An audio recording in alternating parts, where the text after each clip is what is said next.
ഞാൻ എൻ്റെ ഗ്രൂപ്പിൽ ഞാൻ എല്ലാ ഗ്രൂപ്പിലും ഉണ്ട്. 10ാം ക്ലാസ്, +2, ഞാൻ ഡിഗ്രി, ജോലിക്ക് വന്ന് എല്ലാ ഗ്രൂപ്പിലും ഇങ്ങനെ വന്നപ്പോൾ സതീഷ് നിനക്കിത് പറ്റിയോടാ, എന്തോ പറ്റിയെന്ന് ചോദിച്ചപ്പോൾ ഞാൻ എല്ലാം വീഡിയോസും എൻ്റെ ഫോട്ടോസും എല്ലാം ഞാൻ അയച്ചു കൊടുത്തിട്ടുണ്ട്. ഇതാണ് സംഭവിച്ചെന്നുള്ളത്. പിന്നെ അവർ പറഞ്ഞു അവളാണ് ഏറ്റവും കൂടുതൽ ആ കുഞ്ഞാണ് എന്നെ ഉപദ്രവിക്കുന്നത്.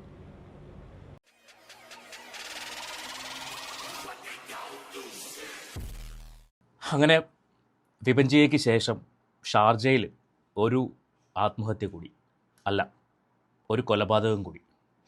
ഈ കൊലപാതകത്തിന് ഉത്തരവാദികൾ ആരാണ്? കല്യാണം കഴിപ്പിച്ചു, ഭർത്താവിൻ്റെ കൂടെ ജീവിക്കുന്ന മകൾ, അവൾ എങ്ങനെ ജീവിക്കുന്നു, അവളുടെ വിവാഹ ജീവിതം സുഖകരമാണോ, അല്ലെങ്കിൽ അവൾ എന്തെങ്കിലും പ്രശ്നങ്ങൾ അനുഭവിക്കുന്നുണ്ടോ എന്ന് തിരക്കാത്ത ഓരോ വീട്ടുകാർക്കും ശരിക്കും ഇതൊരു പാഠമാണ്. നമ്മൾ ഓരോ സമയത്തും ഓരോരോ വാർത്തകൾ കേൾക്കുന്നുണ്ട്, ഇതുപോലുള്ള വാർത്തകൾ. ഭർത്താവിൻ്റെ പീഡനം മൂലം ആത്മഹത്യ ചെയ്ത മകൾ. പക്ഷേ ഓരോ വാർത്ത കേൾക്കുമ്പോഴും നമ്മൾ വെറുതെ ഒരു ഫേസ്ബുക്ക് പോസ്റ്റോ അല്ലെങ്കിൽ ഇൻസ്റ്റഗ്രാം സ്റ്റോറിയോ അല്ലെങ്കിൽ യൂട്യൂബിലൊരു വീഡിയോ ഇട്ടിട്ട് അതങ്ങ് അവസാനിപ്പിക്കും. വീണ്ടും അടുത്ത് ഇതുപോലൊരു വാർത്ത കേൾക്കുമ്പോഴായിരിക്കും അതേക്കുറിച്ച് ആലോചിക്കുന്നത്. എന്നാൽ ഇന്ന് ഓരോ കുടുംബത്തിലും എത്രയെത്ര പെൺകുട്ടികളാണ് ഇതുപോലുള്ള പീഡനങ്ങൾ സഹിച്ചുകൊണ്ട് ജീവിക്കേണ്ടി വരുന്നത്. അതിന് അവർ പറയുന്നത് എൻ്റെ സാഹചര്യം ഇങ്ങനെ ആയിപ്പോയി, എനിക്ക് ജീവിച്ചേ പറ്റുമെന്നാണ്. ആ സാഹചര്യം എന്താണ് എന്നതാണ് നമ്മൾ ഇന്ന് സംസാരിക്കാൻ പോകുന്നത്. അതിന് മുൻപായിട്ട് നമുക്ക് ഈ അതുല്യ എന്നാണ് പെൺകുട്ടിയുടെ പേര്, അതുല്യയുടെ ഭർത്താവെന്ന് പറയുന്ന ആ നരാധമൻ, അങ്ങനെ തന്നെ പറയേണ്ടി വരും. കാര്യം അത്രമാത്രം വലിയ രീതിയിലുള്ള പീഡനങ്ങളാണ് പെൺകുട്ടി അനുഭവിച്ചത്. ഒരു അതുല്യയിൽ തീരുന്നില്ല ഇത്, ഒരു വിഭജികയിൽ തീരുന്നില്ല ഇത്. ഇതിന് മുന്നേ വിസ്മയ, അങ്ങനെ എത്രയോ ആൾക്കാർ. ഇനി ഇതുപോലെ സംഭവിക്കാതിരിക്കട്ടെ എന്ന് പറയാൻ മാത്രമേ പറ്റുള്ളൂ. ഇതിനകത്ത് എനിക്ക് അറിയുന്ന ഒരാളുടെ കാര്യം കൂടി ഞാൻ പറയാം. എനിക്ക് പേഴ്സണലി അറിയുന്ന ഒരാളുടെ കാര്യം കൂടി ഞാൻ ചൂണ്ടിക്കാണിക്കാം. എന്തുകൊണ്ട് പല പെൺകുട്ടികൾക്കും അവരുടെ ആ ഒരു ലൈഫിൽ നിന്നും തിരിച്ചു വരാൻ പറ്റുന്നില്ല. അതിനാണ് ഞാനൊരു എക്സാമ്പിൾ പറയുന്നത്. നമുക്കൊരു കാര്യം ചെയ്യാം, നമുക്കിന്ന് ഈ സതീഷിന് എന്താണ് പറയാനുള്ളത് ഈ ഒരു വിഷയത്തിൽ. സതീഷ് നന്നായിട്ട് അഭിനയിക്കുന്നുണ്ട്. സതീഷ് പറയുന്നത് അതുല്യാണ് സതീഷിനെ കൂടുതലും ഉപദ്രവിക്കാറുള്ളത്. നമുക്ക് സതീഷിന്റെ വാക്കുകളൊന്ന് കേട്ട് നോക്കാം, എന്താണ് പറയുന്നത്. എന്നിട്ട് ഈ അതുല്യയുടെ അമ്മയ്ക്ക് എന്താണ് പറയാനുള്ളത്, ഇതൊക്കെ നമുക്കൊന്ന് കേൾക്കാനുണ്ട്. ഒന്ന് കേട്ടിട്ട് വരാം. ഞാൻ എൻ്റെ ഗ്രൂപ്പിൽ ഞാൻ എല്ലാ ഗ്രൂപ്പിലും ഉണ്ട്. 10ാം ക്ലാസ്, +2, ഞാൻ ഡിഗ്രി, ജോലിക്ക് വന്ന് എല്ലാ ഗ്രൂപ്പിലും ഇങ്ങനെ വന്നപ്പോൾ സതീഷ് നിനക്കിത് പറ്റിയോടാ, എന്തോ പറ്റിയെന്ന് ചോദിച്ചപ്പോൾ ഞാൻ എല്ലാം വീഡിയോസും എൻ്റെ ഫോട്ടോസും എല്ലാം ഞാൻ അയച്ചു കൊടുത്തിട്ടുണ്ട്. ഇതാണ് സംഭവിച്ചെന്നുള്ളത്. പിന്നെ അവർ പറഞ്ഞു അവളാണ് ഏറ്റവും കൂടുതൽ ആ കുഞ്ഞാണ് എന്നെ ഉപദ്രവിക്കുന്നത്. സതീഷ് പറയുന്നു സതീഷിനെയാണ് അതുല്യ ഏറ്റവും കൂടുതൽ ഉപദ്രവിക്കുന്നതെന്ന് പറയുന്നു. പക്ഷേ കുറേയധികം വീഡിയോകൾ കണ്ടു. അതിനകത്ത് അതുല്യ അനുഭവിച്ച പീഡനങ്ങൾ, അതുല്യയുടെ മുഖത്തെ പാടുകളും കയ്യിലെ പാടുകളും ഒക്കെ അതുല്യ വീഡിയോ എടുത്ത് അതുല്യയുടെ സഹോദരിക്ക് അയച്ചു കൊടുത്തിട്ടുണ്ട്. അതെല്ലാം ഇന്ന് സോഷ്യൽ മീഡിയയിൽ പരക്കുന്ന വീഡിയോകളാണ്. അപ്പോൾ അതുല്യാണ് സതീഷിനെ ഉപദ്രവിച്ചെങ്കിൽ അതുല്യയുടെ മുഖത്ത് എങ്ങനെയാണ് പാട് വരുന്നത്, അതുല്യയുടെ ശരീരത്തിൽ എങ്ങനെ പാട് വരുന്നത്? ഇതിനിടയ്ക്ക് കഴിഞ്ഞ ദിവസം ഒരു ഓഡിയോ ക്ലിപ്പ് അതുല്യ സഹോദരിക്ക് അയച്ചു കൊടുത്തിട്ടുണ്ടായിരുന്നു. രാത്രി ഉറങ്ങുന്നതിന് മുൻപ് അതുല്യ അമ്മേനെ വിളിച്ച് സംസാരിച്ചുകൊണ്ടിരുന്ന സമയത്ത് ബെഡ്ഷീറ്റ് മൂടി പുതച്ച് വളരെ പതിഞ്ഞ ശബ്ദത്തിൽ അമ്മയെ ഫോൺ ചെയ്യുന്നൊരു സിറ്റുവേഷൻ ഉണ്ടായിരുന്നു. ഈ സമയത്ത് ഇയാൾക്ക് ഉറക്കം ഡിസ്റ്റർബ്ഡ് ആവുന്നു എന്ന് പറഞ്ഞിട്ട് ആ കുട്ടീനെ തല്ലി ചവിട്ടി കൂട്ടിയെന്നാണ് പറയുന്നത്. വയറിൽ ഉൾപ്പെടെ ചവിട്ടി എന്നാണ് പറയുന്നത്. അങ്ങനത്തെ ഒരു ഓഡിയോ ക്ലിപ്പ് അതുല്യയുടെ സഹോദരിക്ക് അയച്ചിട്ടുണ്ട്. ഇവിടെ സതീഷ് പറയുന്നു സതീഷിനെ അതുല്യാണ് ഏറ്റവും കൂടുതൽ തല്ലിയിട്ടുള്ളത് എന്ന് പറയുന്നു. അതാണ് ഞാൻ പറഞ്ഞത്, സതീഷ് നന്നായിട്ട് അഭിനയിക്കുന്നുണ്ട്. ഇയാൾക്കെതിരെ കേസ് എടുത്തിട്ടുണ്ട്. ചവറ പോലീസ് സ്റ്റേഷനിൽ കേസ് രജിസ്റ്റർ ചെയ്തിട്ടുണ്ട്. ഇനി ഷാർജ പോലീസ് കേസ് എടുത്താൽ മതി. സതീഷിന്റെ വിഷമം സതീഷിന്റെ ജോലി പോയതിലാണ്. സതീഷ് ഭക്ഷണം കഴിച്ചിട്ട് 2 ദിവസമായി എന്ന് പറയുന്നു. അവൾ ദേഷ്യം വരുമ്പോൾ അവൾക്ക് അമ്മയ്ക്കും അറിയാം, അച്ഛനും അറിയാം. അവൾ ദേഷ്യം വന്നാൽ ഭയങ്കര ദേഷ്യമുള്ളൂ. അവൾക്ക് കൈ കിട്ടിയൊക്കെ എടുത്ത് നോക്കുന്നു ഉണ്ടോ, ഇതൊന്നും അല്ല, ഇനിയുണ്ട്. ഇതൊന്നും ഞാൻ സ്വയം ചെയ്യുന്നതല്ലോ. അടിച്ചതിന്റെ പാടല്ല, പക്ഷെ എന്തിന്റെ പാടാണത്? ഇത് അടിച്ച പാടാട്ടെ മൊത്തം. ഇത് അവൾ എന്തൊക്കെ കാണിച്ചാണത്. ഇതിപ്പോൾ ഞാൻ കഴിഞ്ഞ പ്രാവശ്യം ഞാൻ എല്ലാവരോടും പറഞ്ഞു ഞാൻ ബാത്റൂമിൽ സ്ലിപ്പാട്ടി വീണയാണെന്ന്. അതല്ല, ഞാൻ ഒരാഴ്ച ഇങ്ങനെ കൈ കെട്ടിക്കൊണ്ട് നടക്കും. കുറച്ച് നാൾ മുൻപ് ഇയാൾ ബാത്റൂമിൽ എന്തോ സ്ലിപ്പായിട്ട് വീണിട്ട് അത് അന്ന് പറഞ്ഞു ബാത്റൂമിൽ സ്ലിപ്പായിട്ട് വീണതാണെന്ന്. പക്ഷേ ഇപ്പോൾ പറയുന്നു അതുല്യ പിടിച്ച് ഉന്തിയിട്ടതാണ് അല്ലെങ്കിൽ തള്ളിയിട്ടതാണെന്ന് പറയുന്നു. ഇയാൾ കാണിക്കുന്ന പാടുകൾ അതൊന്നും അടിച്ച പാടുകളായിട്ട് എനിക്ക് കണ്ടിട്ട് തോന്നുന്നില്ല. കൊതു കുത്തിയ മാർക്ക് പോലെ ഉണ്ട്, അങ്ങനെ തോന്നുന്നുള്ളൂ.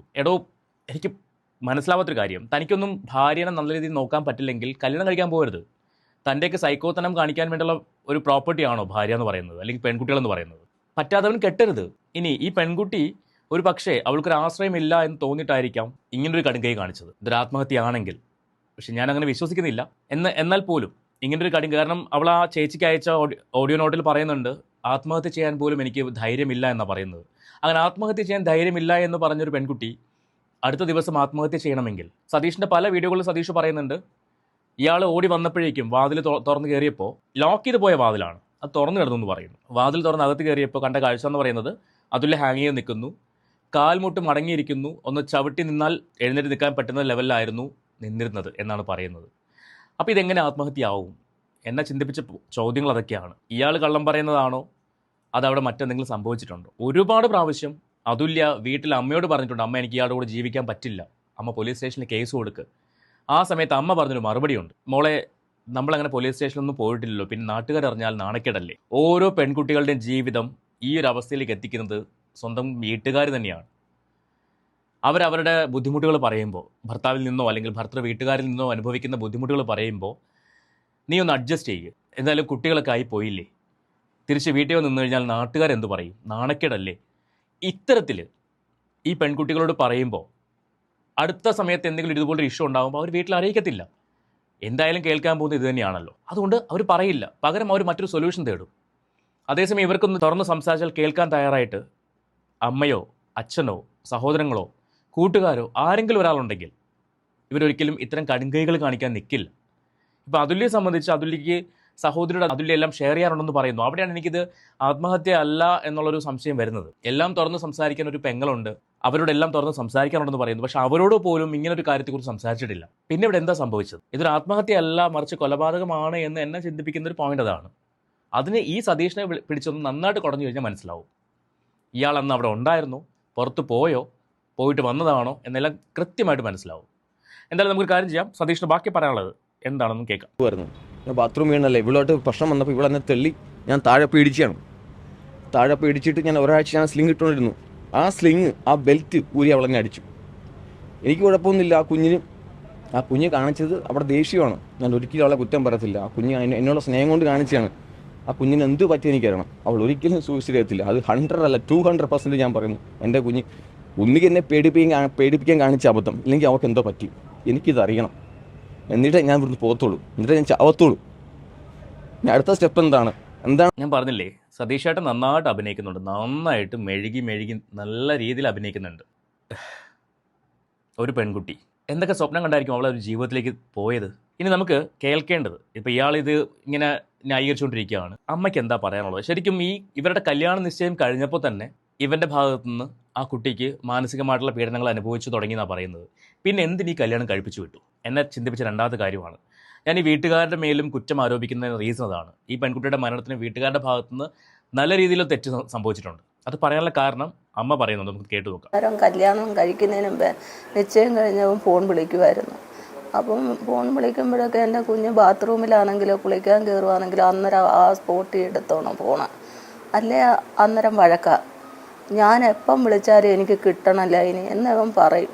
അങ്ങനെ എൻ്റെ കുഞ്ഞ് ചോറുണ്ണാൻ പോലും സമ്മതിക്കാതെ ഫോൺ വിളിച്ചാൽ അവൻ വെക്കത്തില്ല. അന്നോട്ട് മാനസികമായിട്ട് പീഡിപ്പിച്ചുകൊണ്ട് എൻ്റെ കുഞ്ഞിനെ ഇരുന്നേത് കല്യാണം കഴിക്കുന്നതിനും. എനിക്ക് അമ്മയോട് ചോദിക്കാനുള്ളൊരു ചോദ്യം, വിഷമമുണ്ട്, ചോദിക്കുന്നതിൽ വിഷമമുണ്ട്. നിങ്ങൾ നൊന്ത് പ്രസവിച്ച് ഇത്രയും വർഷം വളർത്തിയൊരു മകളല്ലേ, കല്യാണത്തിന് മുൻപേ തന്നെ അവൻ്റെ ഭാഗത്തുനിന്ന് മാനസികമായിട്ടുള്ള പീഡനങ്ങൾ അനുഭവിച്ച ഒരു കുട്ടി എന്തുകൊണ്ട് നിങ്ങൾ ഈ കല്യാണം നടത്തി? സാധാരണ മക്കൾ വീട്ടിൽ പറയുകയാണ് എനിക്ക് ഇങ്ങനെ പ്രശ്നങ്ങളുണ്ട് എന്ന് പറയുമ്പോൾ അറ്റ്ലീസ്റ്റ് ആ കുടുംബത്തെക്കുറിച്ച് അന്വേഷിക്കും, ആ വ്യക്തിയെക്കുറിച്ച് അന്വേഷിക്കും, അവൻ്റെ സ്വഭാവത്തെക്കുറിച്ച് അന്വേഷിക്കും. ഇതൊന്നും ചെയ്യാതെ എന്നിട്ട് നിങ്ങൾ തന്നെ പറയുന്നത്, ഈ വീഡിയോയ്ക്കകത്ത് പറയുന്നുണ്ട്, നിങ്ങളുടെ കുടുംബക്കാർ, നിങ്ങളുടെ സഹോദരങ്ങൾ നിങ്ങളോട് പറഞ്ഞിരുന്നു ഒരു കാരണവശാലും ഈ കല്യാണം നടത്തരുതെന്ന് പറഞ്ഞിട്ടുണ്ടായിരുന്നു.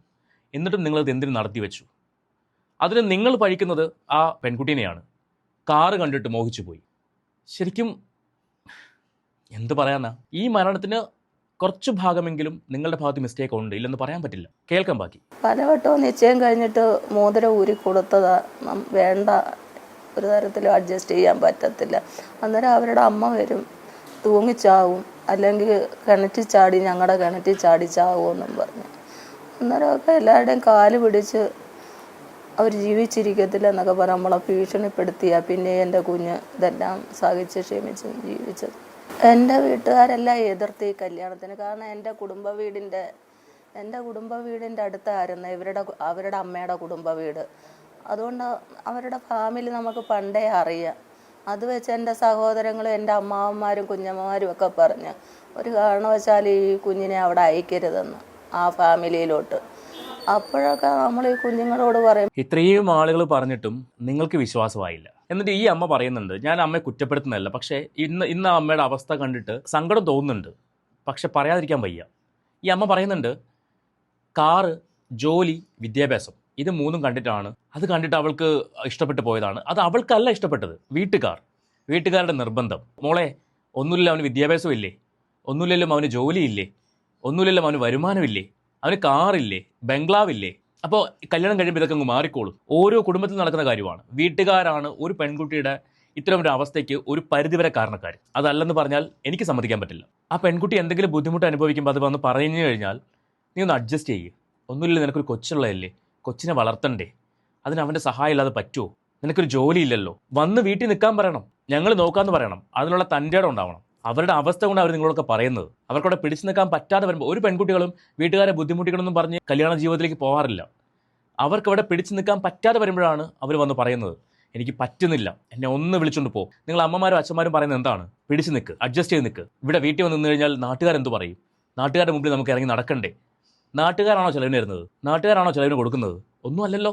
സ്വന്തം മക്കളെക്കുറിച്ച് നിങ്ങൾക്കാണ് ആദ്യം ചിന്ത വേണ്ടത്, നിങ്ങളെ അമ്മമാർക്കും അച്ഛന്മാർക്കും. അതില്ലെങ്കിൽ ഓരോ അതുല്യന്മാരുണ്ടായിക്കൊണ്ടേയിരിക്കും. കുഞ്ഞുങ്ങൾ അവർക്ക് ഒരു കാറോ അല്ലെങ്കിൽ അവരുടെ വീട്ടിലെ കാറോ ഇതൊക്കെ കാണുമ്പോൾ പെൺകുഞ്ഞുങ്ങളില്ലേ, അവരന്നേരം മനസ്സാലെ വിചാരിക്കുമായിരിക്കും, എന്തോ നമുക്കറിയത്തില്ല. അങ്ങനെ അവനെ കണ്ട അന്ന് വലിയ കുഴപ്പമില്ല. ആ കുറ്റവും ആ കുഞ്ഞിന്റെ തലയെ കൊണ്ട് വെക്കല്ലേ. നിങ്ങൾ വീട്ടുകാർ നടത്തി കൊടുത്തതാണ്. അല്ലാണ്ട് എനിക്ക് അത് തന്നെ മതി എന്ന് പറഞ്ഞ് അവൾ ഇറങ്ങിപ്പോയതല്ലോ. അവൾ ഇറങ്ങിപ്പോയതാണെങ്കിൽ നമുക്ക് സമ്മതിക്കാം. ഇത് നിങ്ങൾ നടത്തി കൊടുത്തതല്ലേ. നിങ്ങളുടെ കുടുംബക്കാർ മുഴുവൻ പറഞ്ഞിട്ടും നിങ്ങളെ കല്യാണം നടത്താൻ തയ്യാറായെങ്കിൽ ഇനി കല്യാണം നടത്തി വിട്ടു. അതിനുശേഷവും എത്രയോ പ്രാവശ്യം ആ കുട്ടി പറഞ്ഞു, എനിക്ക് പിടിച്ചു നിൽക്കാൻ പറ്റുന്നില്ല എന്നെല്ലാം പറഞ്ഞു. അപ്പോഴും നിങ്ങൾ എന്താ പറഞ്ഞത്? പോലീസ് സ്റ്റേഷനിൽ നമ്മളങ്ങനെ പോയിട്ടില്ല, പുറത്തറിഞ്ഞാൽ നാണക്കേടാണ് എന്ന് പറഞ്ഞു. അപ്പോൾ ഇതിനൊരു പരിധിവരെ ഉത്തരവാദികൾ നിങ്ങളും കൂടിയാണ്. ഞാൻ പറഞ്ഞല്ലോ, എനിക്കത് പറയുന്നൊരു വിഷമമുണ്ട്. ഇനി നമുക്ക് സതീഷ് ഏട്ടൻ്റെ ലീലാവിലാസങ്ങളൊന്നും കാണണ്ടേ? കണ്ടു നോക്കാം.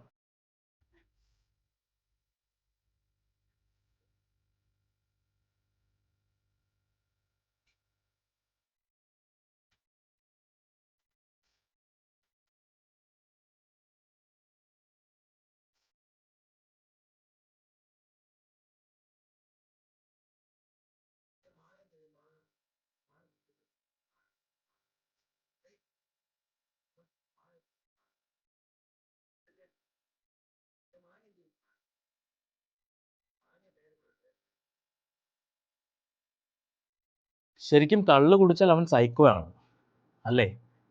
ഈ ഒരു വീഡിയോ കാണുമ്പോൾ നമുക്കത് മനസ്സിലാവും എത്രമാത്രം സൈക്കോസിസം ബാധിച്ചിരിക്കുകയാണെന്നുള്ളത്. ഇവൻ്റെയൊക്കെ കൂടെ എങ്ങനെ ആ കുട്ടി ഇത്രയും വർഷം പിടിച്ച് നിന്നുള്ളത് എനിക്ക് മനസ്സിലാവുന്നില്ല. ഇനി ഞാൻ നേരത്തെ പറഞ്ഞ പോലെ ഒരു പെൺകുട്ടിക്ക് എന്തുകൊണ്ട് ആ വീട്ടിൽ നിന്ന് ഇറങ്ങി വരാൻ പറ്റുന്നില്ല? ഒന്ന്, ഈ കല്യാണം കഴിച്ച ഭർത്താവിനുള്ള സ്നേഹം. രണ്ട്, അവരുടെ നിസ്സഹായ അവസ്ഥയാണ്. കാരണം ചിലപ്പം അതുല്യെ സംബന്ധിച്ച് അതുല്യക്ക് ഒരു ജോലി ഉണ്ടായിരുന്നില്ല. അടുത്ത ജോലിക്ക് കയറാൻ പോകുന്ന സമയമായിരുന്നു. പല പെൺകുട്ടികൾക്കും പല സ്ത്രീകൾക്കും ജോലി ഉണ്ടാവില്ല. കുട്ടികൾ, ഒന്നോ രണ്ടോ കുട്ടികളുണ്ടാവും, അവരെ വളർത്തണം. സ്വന്തം വീട്ടുകാരുടെ സപ്പോർട്ട് ഉണ്ടാവില്ല. വീട്ടുകാരെ വിളിച്ച് പറയുമ്പോഴേക്കും നേരത്തെ ഞാൻ പറഞ്ഞ പോലെ നീ അഡ്ജസ്റ്റ് ചെയ്യും, ഒന്നുമില്ലെങ്കിലും ഇത്രയും വർഷം ജീവിച്ചില്ലേ, ഒന്ന് പിടിച്ച് നിൽക്ക്, വന്നാൽ നാണക്കേടാണ്, ഇമ്മാതിരിയുള്ള മറുപടികൾ. അപ്പോൾ ഒരു പരിധി കഴിയുമ്പോൾ ഇവർ വിചാരിക്കും, എന്തിനാണ് ഞാൻ എല്ലാവരോടും പറയുന്നത്, പറഞ്ഞിട്ട് വലിയ കാര്യമൊന്നുമില്ല, ആരും എന്നെ മനസ്സിലാക്കുന്നില്ല എന്ന് കരുതിയിട്ടായിരിക്കും ഇവർ ഇത്തരം പരിപാടികളിലേക്ക് പോകുന്നത്. ജീവിതം അവസാനിപ്പിച്ച് കഴിഞ്ഞാൽ പിന്നെ ഒന്നും അറിയണ്ടല്ലോ, ഇതായിരിക്കും ചിന്തിക്കുന്നത്. പക്ഷേ ഒരു കാര്യം ഞാൻ പറഞ്ഞോട്ടെ, നിങ്ങൾ ജീവിക്കാൻ തീരുമാനിച്ചു കഴിഞ്ഞാൽ വഴികൾ താനേ വരും. ഒരു ജോലി, കുട്ടികളെ പഠിപ്പിക്കാനാണെങ്കിലും കുട്ടികളുടെ കാര്യങ്ങൾ നോക്കാനാണെങ്കിലും നിങ്ങൾക്ക് വേണ്ട ഒരു വരുമാനം, അത് അന്വേഷിച്ചാൽ കണ്ടെത്താവുന്നതേ ഉള്ളൂ. ആത്മഹത്യ ഒന്നിനും പരിഹാരമല്ല. നമ്മൾ എപ്പോഴും പറയുന്നൊരു കാര്യമാണ്, ആത്മഹത്യ ഒന്നിനും പരിഹാരമല്ല. ആത്മഹത്യ ചെയ്യാൻ കാണിക്കുന്ന ധൈര്യത്തിൻ്റെ പകുതി മതി ജീവിക്കാനായിട്ട്. എൻ്റെ വീഡിയോ കാണുന്ന ആരെങ്കിലും ഒരു 10 പേര് കാണുവാണെങ്കിൽ 10 പേരിൽ ഏതെങ്കിലും ഒരു പെൺകുട്ടി ഉണ്ടെങ്കിൽ നിങ്ങൾ മനസ്സിലാക്കുക, എന്ത് ബുദ്ധിമുട്ടുണ്ടായിക്കോട്ടെ, എന്ത് പ്രശ്നം ഉണ്ടായിക്കോട്ടെ, നിങ്ങളെ കേൾക്കാൻ ഒരാളുണ്ടാവും. ഞാൻ പറയാം, എനിക്കറിയുന്നൊരു ചേച്ചിയുണ്ട്, അവരുടെ ഹസ്ബൻഡ് കള്ളു കുടിച്ചു കഴിഞ്ഞാൽ പിന്നെ വായിൽ വരുന്ന അനാവശ്യങ്ങളെല്ലാം വിളിച്ച് പറയും. ഉപദ്രവിക്കുന്നതിന് പുറമെ സംശയമാണ് പ്രശ്നം. അതാണ്, കള്ളു കുടിച്ചു കഴിയുമ്പോഴാണ് അയാളുടെ സംശയരോഗി പുറത്തു വരുന്നത്. നീ ആരുടെ കൂടെ പോയിടി, നീ ആരുടെ കൂടെ ആയിരുന്നടി, നീ എന്താ, നീ ആരെയാണ് ഫോൺ ചെയ്തുകൊണ്ടിരിക്കുന്നത്, ഇമ്മാതിരിയുള്ള ചോദ്യങ്ങൾ. അവർ വിളിക്കുന്നത് അവരുടെ വീട്ടിലേക്കായിരിക്കും, അവരുടെ അമ്മേനെ ആയിരിക്കും, അല്ലെങ്കിൽ അവരുടെ സഹോദരങ്ങളെ ആയിരിക്കും വിളിക്കുന്നത്. പക്ഷെ ചോദിക്കുന്ന ചോദ്യം എങ്ങനെയാണ്? 10-15 വർഷം കൊണ്ട് അവർ സഹിക്കുന്നുണ്ട്, അതിന്ന് വിഡ്രോ ചെയ്യാൻ പറ്റുന്നില്ല. നിലവിൽ താമസിക്കുന്ന സ്ഥലത്ത് നിന്ന് താമസം മാറിപ്പോയി, ഇയാൾ പുറകെ നടന്ന് ബുദ്ധിമുട്ടിക്കുകയാണ്. എന്നിട്ട് അവർക്ക് ബാക്കിലേക്ക് വലിയാൻ പറ്റുന്നില്ല. കാരണം എന്താണ്? ഞാൻ നേരത്തെ പറഞ്ഞ പ്രശ്നങ്ങൾ. പക്ഷേ അതിനൊരു പരിഹാരം അവർ പലപ്പോഴും പറയാറുണ്ട്, സംസാരിക്കുമ്പോൾ പറയാറുണ്ട്, ഞാൻ ജീവിതം അവസാനിപ്പിക്കണമെന്ന് വിചാരിക്കുകയാണ്. കേൾക്കാൻ നിങ്ങളൊക്കെ ഉള്ളതുകൊണ്ട് മാത്രമാണ് ഞാൻ പിടിച്ചു നിൽക്കുന്നത്. എന്നോട് ഉൾപ്പെടെ പറയുന്ന മറുപടിയാണ്. എനിക്ക് പറയാനുള്ളത് ഇത്ര മാത്രമേ ഉള്ളൂ. ഓരോ പെൺകുട്ടികളോടും പറയാനുള്ളത്, ജീവിതം നിങ്ങളുടെയാണ്. എന്തെങ്കിലും ചെയ്ത് ജീവിതം നശിപ്പിച്ചാൽ നഷ്ടം നിങ്ങൾക്ക് മാത്രമേ ഉള്ളൂ, വേറൊരാൾക്കും ഇല്ല. ഇപ്പം നിങ്ങളുടെ അമ്മയായിക്കോട്ടെ, നിങ്ങളുടെ അച്ഛനായിക്കോട്ടെ, നിങ്ങളുടെ സഹോദരങ്ങളായിക്കോട്ടെ, അവർക്ക് ഒരു വർഷം കരഞ്ഞിരിക്കാനുള്ള കാര്യം അത്രമാത്രം. അതിനപ്പുറം കഴിയുമ്പോഴേക്കും അവരവരുടെ ലൈഫുമായിട്ട് മുന്നോട്ട് പോകും. ഇതിന് കാരണക്കാരനായ നിങ്ങളുടെ ഹസ്ബൻഡ്, അവൻ 1 വർഷം 2 വർഷം കഴിയുമ്പോൾ വേറെ കല്യാണം കഴിച്ച് പോകും. നഷ്ടമാർക്കാണ്? നിങ്ങൾക്ക് മാത്രം. അതുകൊണ്ട് ആത്മഹത്യ ചെയ്യാൻ പോകുന്നതിന് മുമ്പ് ഒന്ന് ചിന്തിക്കണം. നിങ്ങൾ ആർക്ക് വേണ്ടി ഇത് ചെയ്യണം, എന്തിനു വേണ്ടി ചെയ്യണം? അപ്പോൾ നമ്മുടെ സതീഷ് ചേട്ടൻ എത്രയും പെട്ടെന്ന് അകത്തേക്ക് പോട്ടെ എന്ന് ഞാൻ ആഗ്രഹിക്കുകയാണ്, പ്രാർത്ഥിക്കുകയാണ്. ഇനി ഒരു അതുല്യയും ഈ ഭൂമിയിൽ ഉണ്ടാവാതിരിക്കട്ടെ എന്ന് ആഗ്രഹിക്കാനേ പറ്റുള്ളൂ. പക്ഷേ ഒരു ഉറപ്പും പറയാൻ പറ്റില്ല. എനിവേ, ഈ വീഡിയോയെക്കുറിച്ച് നിങ്ങളുടെ അഭിപ്രായം എന്താ വെച്ചാൽ നിങ്ങൾ കമൻറ്റ് ചെയ്യുക. നമുക്ക് മറ്റൊരു വീഡിയോ ആയിട്ട് വീണ്ടും കാണാം.